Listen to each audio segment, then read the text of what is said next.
Je l'ai dit ce jeudi matin dans une de mes émissions, sans même savoir que l'un des responsables emblématiques du SBO allait se pencher sur la question. L'ennemi ne contrôle aucun village, ni même prendre pied d'aucun village du sud du Liban. Parlant de l'armée de M. Benyamin.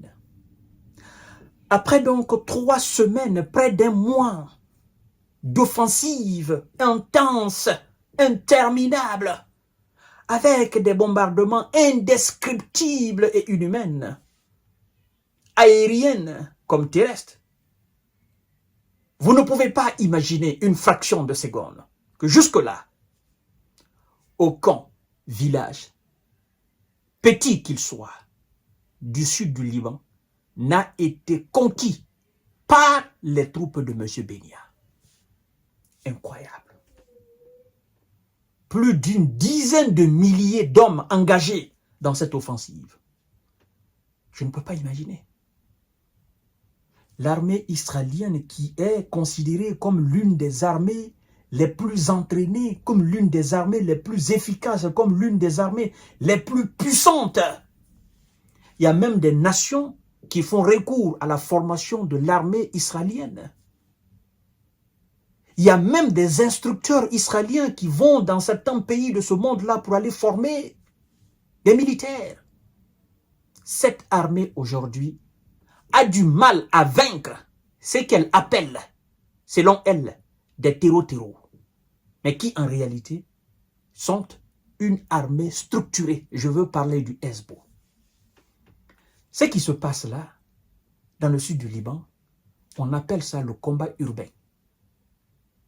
Et c'est l'une des spécialités de l'armée de M. Benya, le combat urbain. Vous savez, le sud du Liban et le nord de l'Israël, cette frontière, il n'y a pas beaucoup de kilomètres, ça n'atteint même pas 100 kilomètres. C'est-à-dire, du point A au point B, la largeur là, ça ne prend pas, c'est juste 79 kilomètres qui les séparent. Le sud et le nord de l'Israël, la ligne frontalière, c'est 79 kilomètres. Et donc, l'un des députés du SBO vient affirmer aujourd'hui, devant le monde entier, qu'aucun village, petit qu'il soit du sud du Liban, n'a été conquis par les hommes de M. Benya. Moi, je l'ai dit, qu'ils n'ont pas encore réussi à entrer sur le territoire libanais. Ils effectuent des bombardements, de l'artillerie, des chars qui sont aussi détruits par les hommes du SBO, par les soldats du SBO. L'artillerie, les blindés sont détruits. Des centaines de S de M. Benya sont envoyés au repos éternel. Il les envoie, ils reculent, il les envoie, ils sont sur le reculoir. Mesdames et messieurs et mesdemoiselles, en fait, le SBO s'est sophistiqué. Le SBO a compris les faiblesses et les points forts de l'armée de M. Benya. Et qu'est-ce que le SBO a fait? Le SBO s'est perfectionné afin de mettre en péril les points forts de l'armée de M. Benya, qui est réputée être une armée très puissante dans le combat urbain. Ils se connaissent. Ils se connaissent. Mesdames et messieurs et mesdemoiselles, c'est la honte. Non, c'est une information qui vient titiller M. Benya. Et c'est pour dire à M. Benya, tout ce que vous avez envoyé jusqu'à présent sur le terrain, c'est avéré inefficace. Envoyez les renforts. Envoyez plus fort que ce que vous avez envoyé là. Parce que ceux qui sont là, ils ne parviennent pas à vous satisfaire. Envoyez plus fort.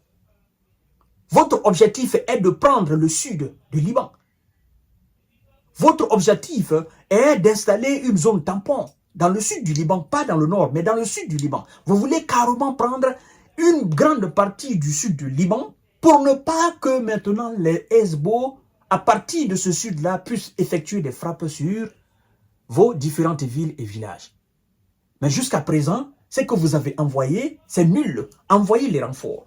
Mesdames et messieurs et mesdemoiselles, ah non, ça surprend tout le monde. En fait, ça surprend tout le monde. Parce que l'armée israélienne a une très grande réputation dans le monde. Il faut que je vous dise cela. Mais dire que cette armée est incapable, est inefficace, montre déjà ses limites. Le conflit n'a même pas commencé d'abord parce qu'on est juste à 3 semaines. Et M. Bénia dit qu'il va continuer. Et donc, si ça continue comme ça, c'est qu'il va envoyer ses gars à l'abattoir. Carrément, mesdames et messieurs. Nous pouvons aujourd'hui avouer cela sans aucune chance de nous tromper. Le Hezbollah affirme que Israël n'a pris le contrôle total d'aucun village dans le sud.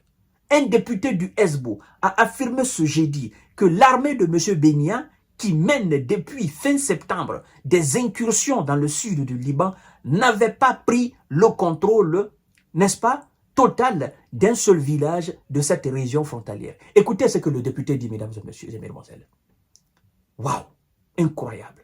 Il dit, je cite, « Jusqu'ici, l'ennemi n'a pu prendre le contrôle total d'aucun village, ni même prendre pied dans aucun village. » Le contrôle total et ni même prendre pied dans un village du sud du Liban.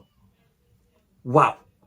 A déclaré Hassan Fadala lors d'une conférence de presse.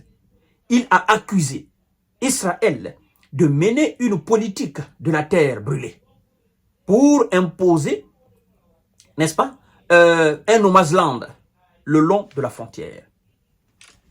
Oui, ce que je viens de dire là, c'est exactement ça, une zone tampon. Hein? Comme la Russie a fait en Ukraine. Et là, ça c'est vraiment de la faiblesse du côté de M. Bénia. Ils ne parviennent plus, mesdames et messieurs et mesdemoiselles.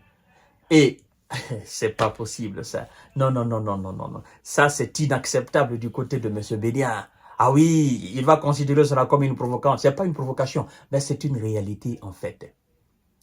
Il pensait être plus fort que ces gens. Il pensait que c'était Gaza. Mais il ne sait pas que ça c'est le Liban. Pourtant il le sait. Il sait pertinemment que devant lui il y a une armée. C'est pas des terreaux. Devant lui il y a une armée. Je le réitère encore, une armée très bien structurée, très bien organisée. Devant lui, il y a une puissance de feu qui ne dit pas son nom. Devant lui, il y a des équipements militaires de standard international. Devant lui, il y a des experts maintenant dans tous les domaines. Devant lui, il y a des généraux, il y a des commandants, il y a des sous-officiers hautement qualifiés. Devant lui, il y a des stratèges et qui sont fournis 24 heures sur 24. Tout ce qui manque à Hezbollah est immédiatement fourni. Tout ce que le Hezbollah demande est immédiatement fourni en termes de munitions, en termes de missiles, en termes d'équipement militaire. Je vous dis qu'il y a une aide, il y a une logistique derrière le Hezbollah que M. Bénia ne doit pas oublier. Au même titre que lui, il ravitaille ses soldats sur le terrain, c'est au même titre que le Hezbollah aussi est ravitaillé dans tout ce qu'il a besoin pour tenir tête à M. Bénia. Mais il va se rendre compte à un moment où il ne sera plus possible pour lui de reculer. Parce que il est en train de tellement s'enfoncer là-dedans qu'à un moment viendra, il sera pris par le cou. C'est ce qui est arrivé aux Américains. Ils pensaient que l'armée russe, oh non, c'est comme ça, l'armée russe c'est zéro, nous allons... Et ils se sont petit à petit enfoncés dedans, enfoncés dedans. Et là, maintenant, ils ont du mal à se retirer. Parce qu'ils ont tellement fait entrer les 4 membres que là, ils ont toutes les difficultés du monde entier à se retirer. Ils ne savent plus comment se retirer. Comment se retirer? C'est ça. Et c'est ce qui risque d'arriver à M. Bénia. S'il ne fait pas attention, s'il n'accepte pas un cessez-le-feu, c'est ce qui risque de l'arriver. Ça va se passer devant tout le monde. Je vous donne rendez-vous tout à l'heure pour notre série d'informations décortiquages. Merci beaucoup.